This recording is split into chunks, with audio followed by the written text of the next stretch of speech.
Alright, here we go. Second part of how to marble, and it's taken me a minute to get this camera angle ready. I've gone ahead and I've already put two guides on this rod, the name of the person that it's going to, and some decals, but you can't really see it because the light's blocking out. But this is the section right here. This is the section right here that we're going to work on. So I've got my epoxy mixed. I'm about to start dropping it in. And, I just do my epoxy regularly. I'm not going to do anything special. It's just if I was going to normally put epoxy on a rod. So I'm just going to go ahead and put the epoxy straight on the blank.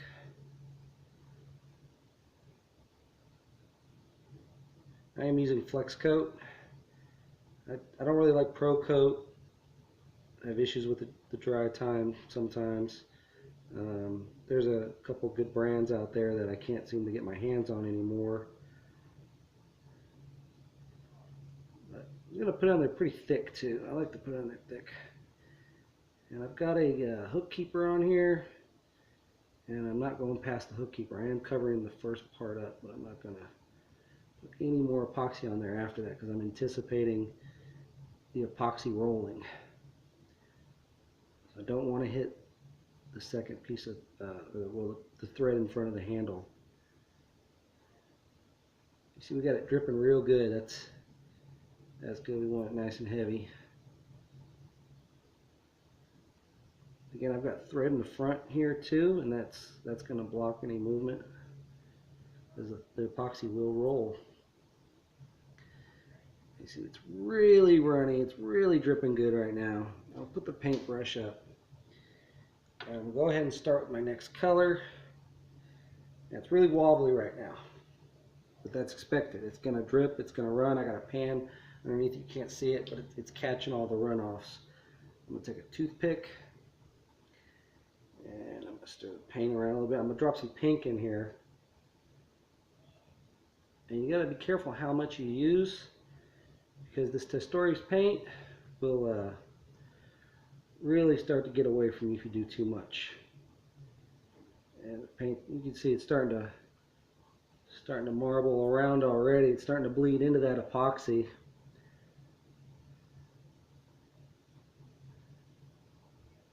That's a lot. Put a lot on there, but you can see it's already spinning. It's starting to spin around. I'm gonna give that a minute to spin around real good. Well, not an actual 60 seconds, but just long enough for me to change my toothpick out, put a different one in there, and that's going to drip quite a bit. So, you're going to let it drip, no big deal. Just make sure you catch it with something because it can make quite a mess. And you see it's starting to look really good. It's just spinning there. When you start to add other colors, you're going to have different effects with the epoxy. So make sure not to do too much of one color. Like if I put too much blue in here in a minute, it'll ruin it. So I want to make sure I want to put just enough blue in there that it'll bleed in with the pink. I don't want to overdo it. A few drops is all it really takes. And that's it.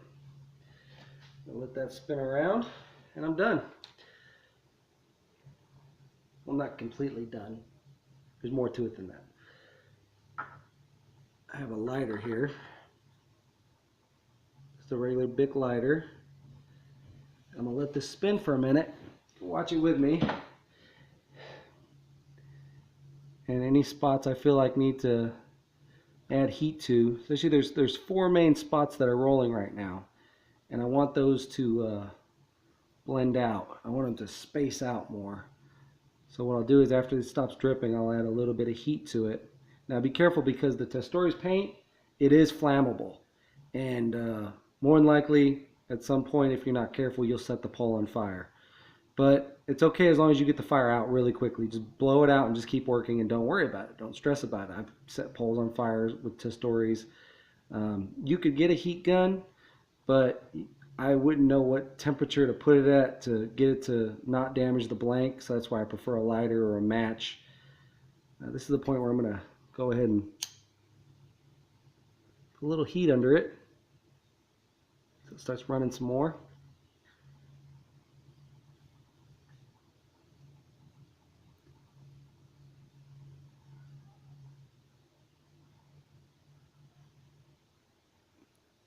let it running.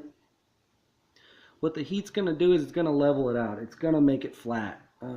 If you're having problems with adding paint to epoxy, more than likely heat will fix that problem.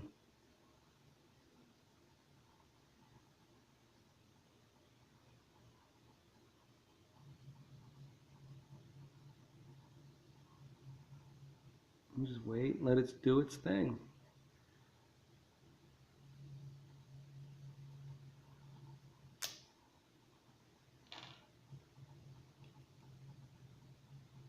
A little bit of heat is all it took. You can see it's starting to run in the back now. That'll keep your epoxy running.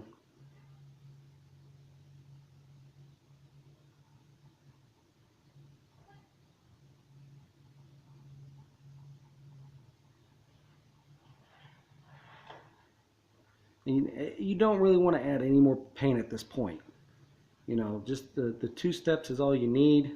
Maybe 3 if you want to add a third color. But it spreads out so much that you want to make sure you're not overdoing it on the paint.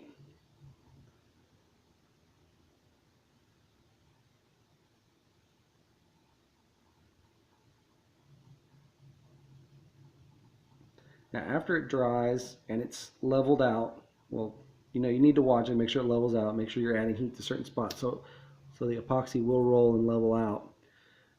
You're going to do a second coat over it because it will be slightly tacky after the first coat, and that's just with the Testores. I don't know if the other brand paints do that, but with the Testores, you know, it blends well, it blends beautifully, but you need to add that second coat afterwards.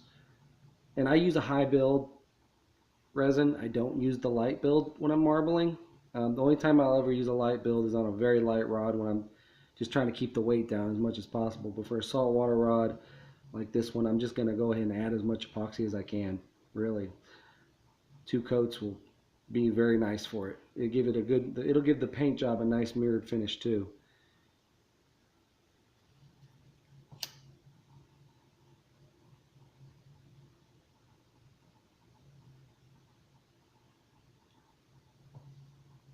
You know, be patient with it. It doesn't have to start rolling before you pull the lighter off. You know, just put the lighter on for a little bit and then pull back and it'll start rolling. It doesn't take much.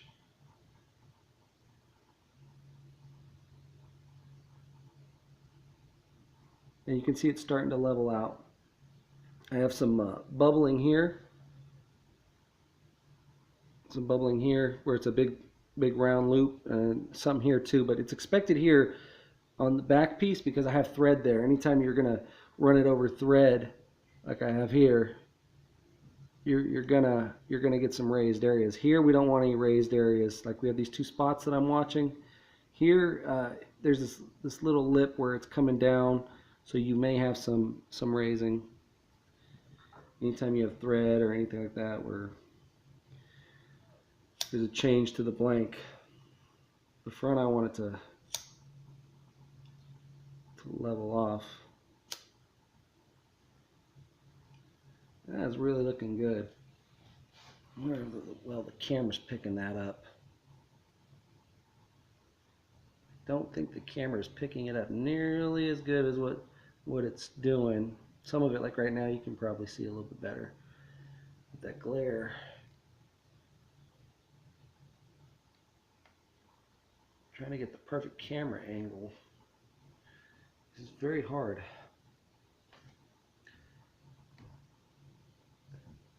Right. Pick it up.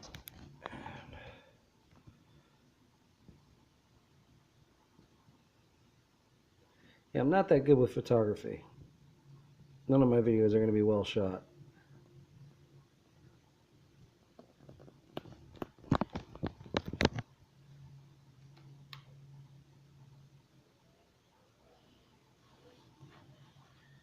It looks good from here. I'll have to mirror cast this on my TV to see how it came out, or I'll rewatch it. Usually it looks a little bit better when I recast it on the TV, but that, and I'll post a video after this show you a little aftermath of what the pole looks like when it's done. But starting to level out really good. Still have these two spots here I'm watching, but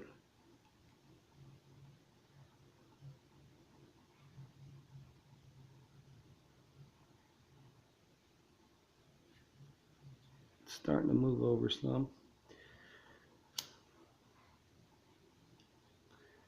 I'm just applying heat here and there where it's raised to get it to flatten out.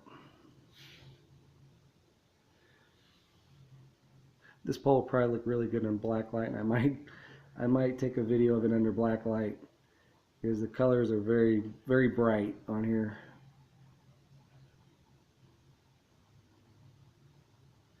Well, I think I've exceeded my minutes on the video, so next video I will show is the final result.